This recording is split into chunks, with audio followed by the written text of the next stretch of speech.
Hello students, welcome to my educational platform Anubhav coaching classes. तो कैसे हैं आप लोग? फिलहाल अच्छे होंगे, मस्ती में होंगे और अपनी पढ़ाई को बिंदास तरीके से कर रहे होंगे। स्टूडेंट्स, जैसा कि हम जानते हैं कि हमारे इस छोटे से चैनल के माध्यम से क्लास 10th वाले बच्चों की यूपी बोर्ड की प्रिपरेशन कराई जा रही है। ठीक उसी के लिए मैं लेकर आ चुका हूँ क्लास 10th वाले बच्चों के लिए छोटा सा मैथ का सेशन। तो इस छोटे से मैथ के सेशन की शुरुआत करने से पहले मैं शुरुआत करना चाहूंगा अपने इस छोटे से लाइन को, जो आपको व्हाइट बोर्ड पे दिख रहा होगा। तो ये लाइन क्या कहना चाहती है ये जिंदगी हंसी है, ये जिंदगी हंसी है, इससे प्यार करो। ये जिंदगी हंसी है, इससे प्यार करो। अभी है रात तो सुबह का इंतजार करो, अभी है रात तो सुबह का इंतजार करो। वो पल भी वो पल भी आएगा जिसकी ख्वाहिश है आपको, वो पल भी आएगा जिसकी ख्वाहिश है आपको। रब पर भरोसा, वक्त पर एतबार करो, रब पर भरोसा, वक्त पर एतबार करो। तो ये लाइनें क्या कहना चाहती है कि ये जो जिंदगी है हंसी है, इस पे क्या करना है, इससे हमें प्यार करना है, मोहब्बत करनी है। अभी रात है तो सुबह का इंतजार करो। अगर आपकी जिंदगी में अंधेरा है, आपकी जिंदगी में अगर रात है, तो हमें सुबह का इंतजार करना चाहिए, सुबह जरूर होगा। दुख की पिछली रजनी बीच विकसता सुख का नवल प्रभात, एक पर्दा झीना नील छिपाए जिसमें दुख के गात। अगर रात आया है तो दिन जरूर होगा। तो वही ये लाइनें कहती है कि अगर रात है तो सुबह का इंतजार करो, वो पल भी आएगा जिसकी ख्वाहिश है आपको। जो चीज आप चाहते हैं उस पल का भी इंतजार रखो, वो पल भी आएगा। अगर आपको रिजल्ट अच्छा बनाना है तो रिजल्ट का दिन भी आएगा जिस दिन आपके रिजल्ट पे 90+, 95+ लिखना है। रब पर भरोसा, वक्त पर इंतजार करो, रब पर भरोसा रखो और वक्त पे एतबार करो, यानी वक्त पे के साथ चलो, वक्त पे भरोसा रखो, रब पे भरोसा रखो। ठीक, तो लाइनें मोटिवेशनल के साथ हम इस सेशन की शुरुआत करना चाहूंगा। मोटिवेट रहो और जिंदगी को हंसते रहो।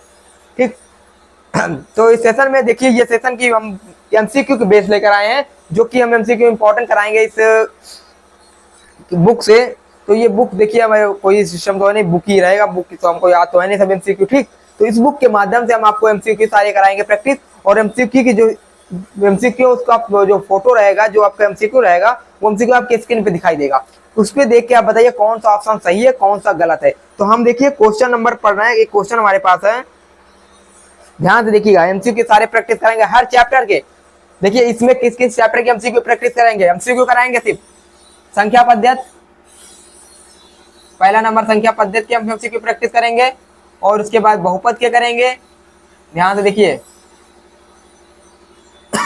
बहुपद के, उसके बाद दो चर वाले रैखिक समीकरण, दो चर वाले रैखिक समीकरण, क्लास लेंथी होगी, द्विघात समीकरण। सिर्फ एमसीक्यू प्रैक्टिस करेंगे, एमसीक्यू के अलावा कुछ नहीं। उसके बाद समानता श्रेणी, यानी संख्या पद्धति 5 नंबर, 18 नंबर बीजगणित यूनिट, इसके हम सारे एमसीक्यू करेंगे इस अपने छोटे से सेशन के माध्यम से। इसको हम मिटा देते हैं। ठीक है, इसको इतना देख लीजिए, इसको मिटा दे रहे हैं। ठीक, समझ आया नहीं आया? ठीक, तो ये सारे करने वाले हैं हम प्रैक्टिस।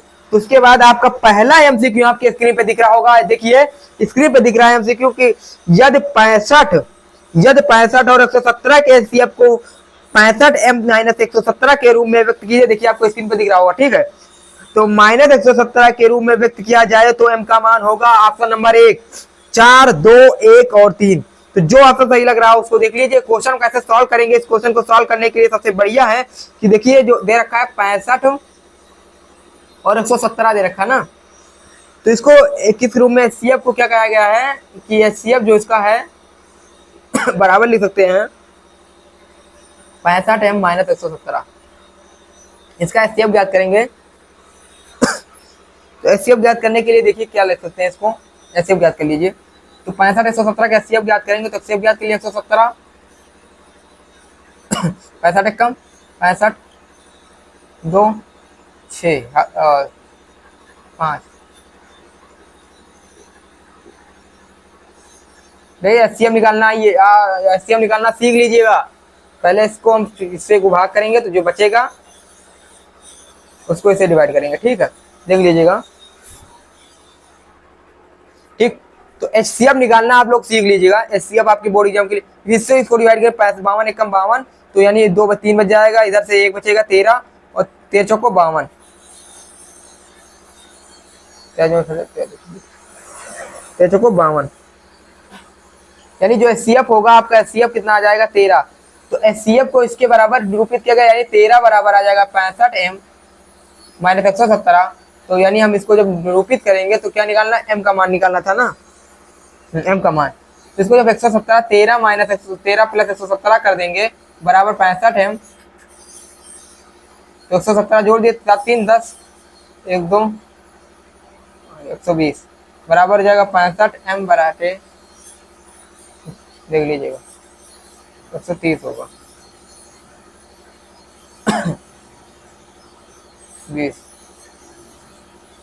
20 और ये 1 1 2 2 2 4, देख लीजिएगा 7 3 10 ठीक 30 होगा। तो 65 बराबर m बराबर आ जाएगा 130 बटे 65, इसको काट लीजिए, 13 दाम में 130, 13 पच्चीस 65 5 2 10, यानी m बराबर आ जाएगा आपका 2। कितना आ जाएगा, तो ऑप्शन नंबर 2 आपका सही हो जाएगा। ऑप्शन नंबर 2 आपको दिख रहा है बी वाला ऑप्शन, यानी बी ऑप्शन आपका बिल्कुल सही हो जाएगा। बी वाले ऑप्शन पे टिक लगा दीजिए, बहुत बढ़िया। जो बच्चे बी वाला ऑप्शन बता रहे थे आप लोगों को बहुत ही बढ़िया, आप लोग बहुत अच्छे हैं। बी ऑप्शन आपका सही हो जाएगा, यानी आंसर बराबर 2 आ जाएगा। ठीक, तो ये वाला क्वेश्चन आप देख लीजिए, HCF निकलवा करके आपका क्वेश्चन सॉल्व करा सकते हैं। तो ये क्वेश्चन आपका हो गया। उसके बाद इसको मिटा रहे हैं, उसके बाद हम बात करने वाले हैं अगला क्वेश्चन के बारे में, जो है आपके स्क्रीन पे दिख रहा होगा। अगला क्वेश्चन नहीं दिख रहा है, चलिए अब दिख जाएगा। तो अगला क्वेश्चन आपकी स्क्रीन पे अब दिख रहा होगा, जो कि है अगला क्वेश्चन, निम्नलिखित में से कौन सा सहभाज्य संख्याओं का युग्म है। देखिए आपके स्क्रीन पे दिख रहा होगा, निम्नलिखित में से कौन सा सहभाज्य संख्याओं का युग्म है। नंबर 1 14 35 18 25 31 93 32 62। तो इस क्वेश्चन को कैसे सॉल्व करेंगे, देखिए इस क्वेश्चन को सॉल्व करने का कोई तरीका नहीं है। नंबर 1 है सभी के फैक्टर कर लिए, जैसे 14 वाला ऑप्शन है 14 35 एक ऑप्शन है, इसका फैक्टर करेंगे तो कितना हो जाएगा 7 दूनी 14। इसका जब काटेंगे 14 35 को काटेंगे तो क्या हो जाएगा 7 14 ठीक 2 1 कम 2, इसका 7 5 35 5 1 5, ये भी हो जाएगा। उसके बाद पहला वाला ऑप्शन ये है। दूसरा वाला ऑप्शन देख रहा है 18 25 का, दूसरा ऑप्शन देखिए, हम 18 25 को अगर फैक्टर करेंगे तो 18 2 9 18 3 3 9 और 3 1 3, उसके 25 है 50 25 50 25 50 25 5 1 5। उसके बाद देख रहा है 31 93 31 93 तीसरा ऑप्शन, देखिए हम बता रहे हैं, देखिए इसको फैक्टर करके देखेंगे 31 93 तो 31 कम 31 ठीक 31 कम 31 कोई दिक्कत नहीं, 93 करेंगे तो क्या हो जाएगा 9 3 12, यानी 3 3 9 3 1 3 31 1 31, कोई दिक्कत नहीं। चौथे वाले ऑप्शन का अगर फैक्टर करेंगे, चौथा ऑप्शन आपके स्क्रीन पे दिख रहा हो 32 62, 32 62 का अलग अलग फैक्टर करेंगे तो 2 16 2 32 2 8 16, जल्दी जल्दी हो रहा है, इसको फैक्टर करिए 2 चौको 8 2 दूना 4, ये आपका स्क्रीन पे आ जाएगा 2 कम 2। इसका 64 करेंगे तो क्या हो जाएगा 32 दूना 64, और उसके बाद फिर यही वाला हो जाएगा 64, जो ये किया है। ठीक, समझाया नहीं आया, यानी सबका फैक्टर करके देखेंगे, जिसमें अगर 31 में आ रहा है 31 इसमें ये होगा नहीं, और 2 इसमें भी आ रहा है 2 इसमें भी आ रहा है, ये भी ऑप्शन नहीं होगा, और 7 इसमें भी आ रहा है 7 इसमें भी, देखिए हाँ 7 इसमें भी आ रहा है, ये भी नहीं होगा, और इसमें नहीं मैच कर रहा है, इसमें 2 आ रहा है लेकिन इसमें नहीं है, इसमें 3 है इसमें 3 है इसमें 3 नहीं है, इसमें 5 है, ये भी नहीं होगा, ये वाला ऑप्शन होगा। यानी ऑप्शन नंबर जो बच्चे बी ऑप्शन बता रहे हैं बिल्कुल सही है, आपके स्क्रीन पे जो बी ऑप्शन दिख रहा है बता रहे हैं वो बच्चे बिल्कुल सही है, यानी ऑप्शन नंबर 2 आपका सही हो जाएगा। यानी बी ऑप्शन आपका बिल्कुल सही हो जाएगा। बी ऑप्शन जो था 18 25 वाला, ये बिल्कुल आपका सही हो जाएगा। ठीक, जो बच्चे बी ऑप्शन बता रहे थे उनका वेरी राइट क्वेश्चन आप लोग का है, आप लोग सही जा रहे हैं। उसके बाद हम बात करने वाले अगला सेशन अगला क्वेश्चन के बारे में, वो क्वेश्चन है, देखिए इसको बता दें, बहुपद से लेने वाले क्वेश्चन, बहुत ही बढ़िया बच्चों बहुत बढ़िया। ठीक, बिंदास आप तैयारी करिए, कोई दिक्कत होने वाली नहीं है, गले बैठ जाएगा क्या होगा, हर मुश्किल का हल होगा, आज नहीं तो कल होगा। उस सेशन की शुरुआत होगी बस इस मोटिवेशनल के कोटेशन के साथ शुरुआत होगी। देख लीजिएगा, तो एक क्वेश्चन आपका ग्राफ से आ जाता है, क्वेश्चन आपके स्क्रीन पे दिख रहा होगा, देखिए क्वेश्चन आपके स्क्रीन पे दिख रहा होगा, बहुत ही बढ़िया क्वेश्चन हम लेकर आते हैं, नहीं कोई दिक्कत नहीं। दे रखा है कि निम्नलिखित में से कौन सा द्विघात बहुपद का आलेख नहीं है। द्विघात बहुपद, एक ग्राफ इस तरह बना है, नंबर 1 ऑप्शन आपके स्क्रीन पर दिख रहा है जो इस तरह है, और ये वाला एक ग्राफ इस तरह बना है, दूसरा बी नंबर ऑप्शन है इस तरह बना है, देखिए ठीक, और एक ग्राफ सी नंबर ऑप्शन आपके स्क्रीन पे दिख रहा होगा, एक ग्राफ इस तरह बना है, ठीक, यानी आप देख लीजिए, हाँ इसी तरह बना, ठीक, और डी नंबर ऑप्शन आपके स्क्रीन पे दिख रहा होगा, एक ग्राफ इस तरह बना है। तो इसमें कहा गया है, आपके स्क्रीन पे आपको देख रहा होगा कि किस तरह के ऑप्शन हैं। तो इसमें से आप लोगों को कहा गया है कि कौन सा द्विघात बहुपद का आलेख नहीं है। तो इसमें कितने शून्यक हैं? एक भी नहीं है ना, ठीक, तो ये तो बहुपद ही नहीं है, ये क्या है, बहुपद ही नहीं है, तो ये होगा नहीं, ये बहुपद ही नहीं है, कि शून्यक नहीं है, मतलब टच ही नहीं कर रहा है, कोई बहुपद नहीं, ये रैखिक बहुपद है,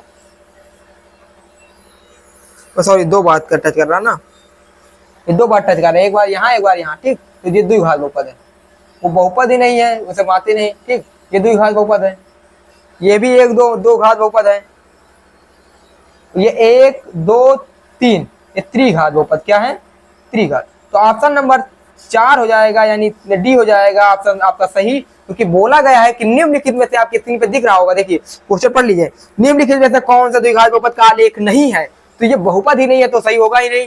इसके बाद ये 2 घात बहुपद, 1 टच 2 टच, यानी 2 बार टच किया है, 1 बार टच, ये 2 बार टच, 2 बार टच किया है टच को, ये भी बहुपद नहीं, और त्रिघात है ये, यानी आपका चौथा नंबर आपके जो सही है, ये आपका त्रिघात बहुपद है, अन्यथा ये द्विघात बहुपद नहीं है आपका आलेख, ये नहीं हो जाएगा, यही वाला ऑप्शन आपका सही हो जाएगा, डी नंबर, ठीक। देखिए, गले दर्द करने लगा है मेरा, गला दर्द करने लगा है मेरा, लेकिन तनमन लगा है तेरा मेरा, न तू जा न मैं जा, बस एक बार तेरा मेरा मोहब्बत हो जा, ठीक। तो आप भी कमेंट बॉक्स में कमेंट करिए, सेशन को सब्सक्राइब करिए, लाइक करिए और चैनल को सब्सक्राइब करिए। बस 2 मिनट के लिए आप हमारे सेशन से जुड़े रहिए, आपको बहुत ही मजा आने वाला है, बहुत आनंदित होने वाले हैं आप, ठीक। तो उसके बाद हम आगे बात करने वाले हैं, अगला चैप्टर की बात करेंगे, इसमें कुछ नहीं आने वाला है, बस एक शून्यक ज्ञात करवा लेंगे, शून्यक आप ज्ञात कर लीजिए, कोई दिक्कत नहीं। अगला चैप्टर, अगला सेशन ऑब्जेक्टिव बात करेंगे त्रिघात बहुपद, रैखिक बहुपद से। देखिए, रैखिक बहुपद से हम सेशन बात करने वाले हैं ऑब्जेक्टिव प्रश्न की। तो देखिए उसमें कैसे के प्रश्न आते हैं आपके बोर्ड एग्जाम में, बस उसमें से एक ही टॉपिक है भैया, या तो आएगा a1/a2 is not equal to b1/b2। देखिए इसको कॉन्सेप्ट समझिए पहले, या तो आ सकता है a1/a2, ध्यान से सुनिएगा, a1/a2 is equal to b1/b2 is not equal to c1/c2। उसके बाद एक और कॉन्सेप्ट है, a1/a2 is equal to b1/b2 is equal to c1/c2। बस इसमें क्या है, अगर ऐसी हैं तो रेखाएं आपस में प्रतिच्छेद करेंगी, अगर ऐसी हैं तो रेखाएं समांतर जाएंगी, अगर ऐसी हैं तो एक रेखा के ऊपर दूसरी रेखा चली जाएगी। बच्चों लोगों, कोई दिक्कत है? कोई दिक्कत नहीं। अगर ऐसी है तो रेखाएं प्रतिच्छेद, अब देखिए ये रेखाएं है ना, ये कैसी हैं रेखाएं, ऐसी हैं तो रेखाएं क्या करेंगी, प्रतिच्छेद करेंगी। ध्यान समझिएगा, ऐसी हैं तो रेखाएं समांतर निकल जाएंगी, अगर ऐसी हैं तो संपाती होंगी।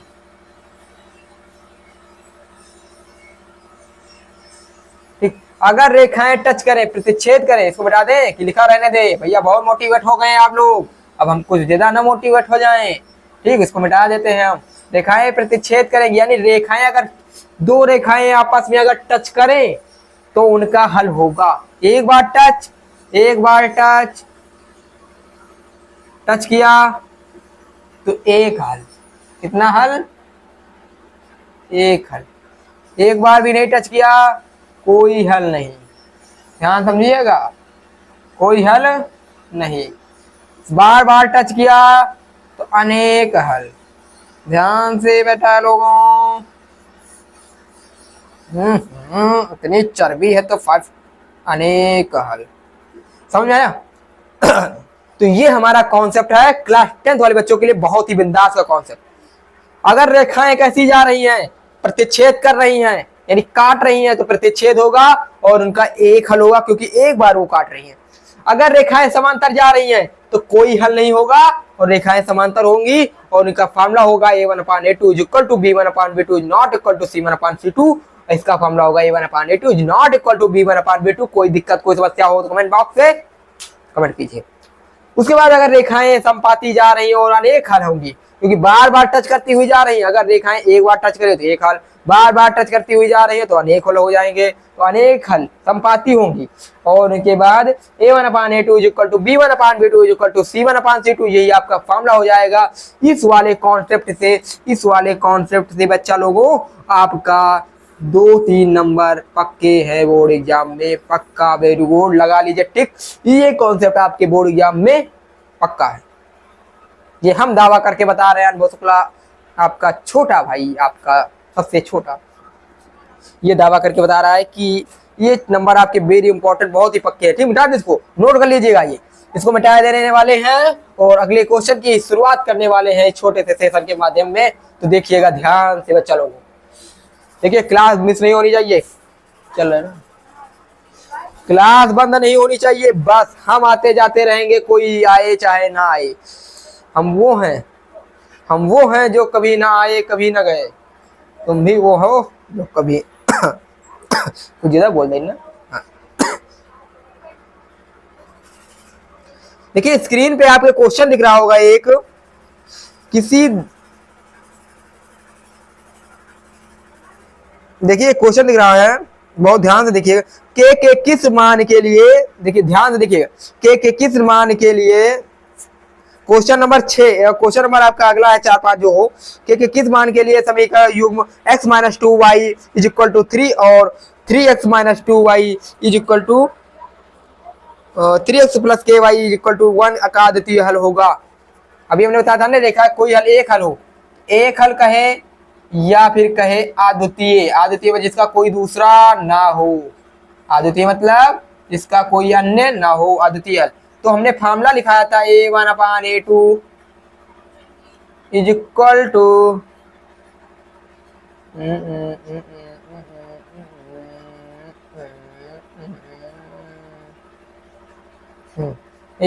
Not equal to b1/b2 is equal to c1/c2। यानी a1/a2 जो b1/b2 के बराबर नहीं है लेकिन c1/c2 के बराबर है, इसमें हम रखेंगे। तो इसमें इसी फॉर्मूले से हम लगाएंगे। तो देखिए आपका, तो इसमें a1 क्या हो जाएगा, a1 b1 क्या होगा, b1 से ध्यान दीजिए, b1 और b2 और c1 और c2।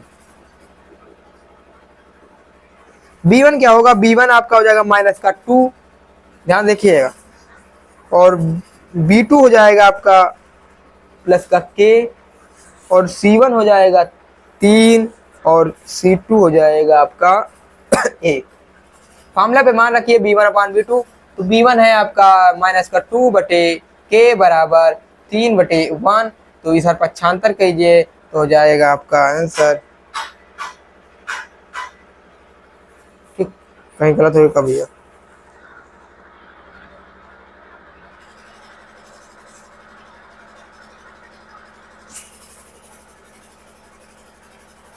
नहीं गलत हो गया भाई साहब, देखिए मिसप्रिंट हो गया। कि किस मान के लिए समीकरण युग्म x-2y बराबर 3 और 3x प्लस ky बराबर 1 है।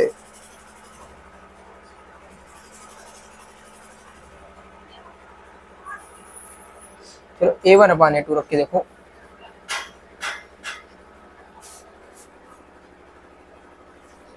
ठीक, तो a1/a2 रख के देखोगे, a1 कितना है आपका 1/3 बराबर -2/k, तो k बराबर हो जाएगा -6, और ये k नॉट इक्वल टू है, हाँ ये वाला हो जाएगा, ठीक, -6 not equal to, option number D आपका सही हो जाएगा, ऑप्शन नंबर डी आपका राइट आंसर हो जाएगा। ठीक है, देख लीजिएगा, इसको इसी तरह लगा सकते हैं, a1/a2 is not equal to b1/b2, a1 की जगह पे a1 रख दीजिए, ये a1 है, ये b1 है, a2 है, a2 ये है b1 और ये है b2। ठीक, तो आप देख लीजिए इस तरह सॉल्व कर सकते हैं। इसको 3 गुणा कराएंगे, 3 दूनी 6 के बराबर, यानी आ जाएगा -6 और यही आपका आंसर सही हो जाएगा। ऑप्शन नंबर डी आपकी बोर्ड एग्जाम के लिए ऑप्शन नंबर डी आपका सही हो जाएगा।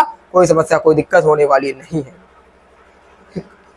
तो इसी वाले कॉन्सेप्ट से हम आपको स्क्रीन पर क्वेश्चन दिखाई दे रहे हैं, क्वेश्चन देख लीजिएगा, सॉल्व कर लीजिएगा, हम सॉल्व नहीं करवाएंगे। एक क्वेश्चन और देख लीजिए, के किस मान के लिए समीकरण 3x माइनस वाई प्लस 8 बराबर 0 6x माइनस के वाई बराबर -6 संपाती रेखाएं निरूपित करते हैं। तो देख लीजिएगा, ऑप्शन टिक लगा लीजिएगा, कोई दिक्कत होने वाली नहीं, हम बता देंगे। ठीक, तो ऑप्शन नंबर इसका डी सी सही हो जाएगा। ऑप्शन नंबर क्या हो जाएगा, सी सही हो जाएगा, आपका सी वाला ऑप्शन का सही हो जाएगा। ठीक ठीक, जो ये बताया गया है कि 3x माइनस वाई जो वाला आपका क्वेश्चन है प्लस 8 बराबर 0 जो आपके स्क्रीन पर दिख रहा है, इसमें ऑप्शन नंबर सी हो जाएगा, यानी 2 आंसर आएगा इसका। तो उसके बाद हम अगले चैप्टर की बात करते हैं, द्विघात बहुपद की। इसमें इसी वाला कितना कॉन्सेप्ट है आपके बोर्ड एग्जाम के लिए। इसके बाद द्विघात बहुपद की बात करें तो देख लीजिए द्विघात बहुपद में किस प्रकार के आपके ऑब्जेक्टिव आ सकते हैं। इसमें कुछ नहीं आएगा, द्विघात बहुपद में सिर्फ आपको x निकालना आएगा, फाइंड द x वैल्यू। क्या आएगा, फाइंड द x वैल्यू, यानी आपका x का मान निकालना आएगा। जैसे हमारे पास दे रखा है 1/x² - 2, जो आपके बोर्ड एग्जाम आपके बोर्ड पे दिख रहा होगा, देखिए 1/x² - 2 1/7 1/7, तो x का मान ज्ञात कीजिए, 7 बराबर x² - 2, ये आपका आ जाएगा x² - 2 - 7, अरे सॉरी -2 और ये माइनस का 7, अरे देख लिए भैया कहा दे रखा, हाँ x² - 2 बराबर 7, तो x बराबर -9, x बराबर आ जाएगा √9, x बराबर आ जाएगा 3 +-3, ऑप्शन नंबर आपको दिख रहा होगा +-3, यानी बी नंबर ऑप्शन आपको +-3 करके दिख रहा, बड़ा प्यारा ऑप्शन, यही आप लोग से सही हो जाएगा। समझा? अगर ना समझ में आया तो कमेंट बॉक्स में कमेंट कीजिए, हम थोड़ा अपना स्पीड जो है बहुत स्लो कर ले, फिर आपको दिक्कत नहीं होने वाली है। बस इसमें से आपका सिर्फ 2 चीज पढ़ना है, गुणनखंड निकालना, गुणनखंड करना, फैक्टराइजेशन, एक है श्रीधराचार्य फार्मूला इसी से और एक है गुणनखंड विधि, गुणनखंड विधि भैया लौआ हो रे। बस मात्र 2 क्वेश्चन, 2 टॉपिक आपके, बस हिंदी वाले क्वेश्चन कर लीजिएगा या एक्सरसाइज। कोई दिक्कत कोई समस्या हो तो हमारे कॉन्टेक्ट नंबर 8318801196 पे कॉल करिए, मैसेज करिए, कुछ भी करिए, कोई दिक्कत नहीं होने वाली। कोई भी दिक्कत है कमेंट बॉक्स में कमेंट कीजिए। बस कुछ बच्चे हैं जो जानना चाह रहे थे कि हमारा कितने परसेंट आए, कितने परसेंट, भैया परसेंट के चक्कर में ना पकड़िए भैया, एक्सपीरियंस देखिए, एक्सपीरियंस अभी एक्सपीरियंस नहीं, आने वाले समय में एक्सपीरियंस हो जाएगा। नाम ही अनुभव है तो काम भी अनुभव वाला होगा, समझ में आया? अगर नहीं होगा तो फिर मजा ना आए पैसा वापस, लेकिन तो पैसा कहाँ दिया, तो लाइक करो ना, आओ मजा ना आए लाइक वापस, ठीक है? बिंदास तैयारी कीजिए, सेशन में मजा ना आए तो लाइक वापस, ठीक? तो इसी तरह सेशन होने वाला है। देखिए एक चैप्टर थोड़ा सेशन लेंथी होगा, और जैसा कि आप जानते हैं कि अभी हमारे पास समस्या ही समस्या, बहुत ही दिक्कत है, ठीक? एक लाइट लगवा चुके हैं, दूसरी लाइट की समस्या चल रही है, सेशन के चलते रहे भैया, बहुत दिक्कत है। तो थोड़ा स्टोरेज फुल हो जाएगा, जिससे आपको थोड़ा अपलोड करने के सिस्टम में बन जाएगा, 4-5 GB नेट चला जाएगा, और इतना रिचार्ज नहीं, वाईफाई लगवा ले, इतना सिस्टम नहीं है कि अभी वाईफाई लगा ली हो तो 2-3 दिन का डाटा उठ जाएगा मेरा, ठीक? तो सेशन को लेंथी ना करते हुए यहीं पे स्टॉप कर रहे हैं सेशन को, और आने वाले अगला सेशन हम इसी से यहाँ से स्टार्ट करेंगे, आपको महत्वपूर्ण ऑब्जेक्टिव, महत्वपूर्ण सेशन, महत्वपूर्ण MCQ के साथ। तो फिर मिलते हैं अगले सेशन के साथ, अगले वीडियो के साथ। अगर किसी को कोई समस्या रही हो तो कमेंट बॉक्स में कमेंट कीजिए, हम सेशन लेंथी करेंगे। और हाँ, आने वाले समय में हम डाटा की भी डाटा का भी मतलब सुविधा करेंगे, और आपका जो बोर्ड एग्जाम के पहले से पहले 1-2 महीने पहले, यानी 1 महीने पहले से हम आपका MCQ, मैराथन, सब चीज के हम टारगेट करने वाले हैं। आपका मैराथन कराएंगे अनुभव शुक्ला, आपका ये अनुभव शुक्ला छोटा भाई आपसे ये वादा करता है, ठीक? फिर मिलते हैं अगले वीडियो के साथ, अगले सेशन के साथ। जय हिंद, जय भारत, लव यू, जय भारत।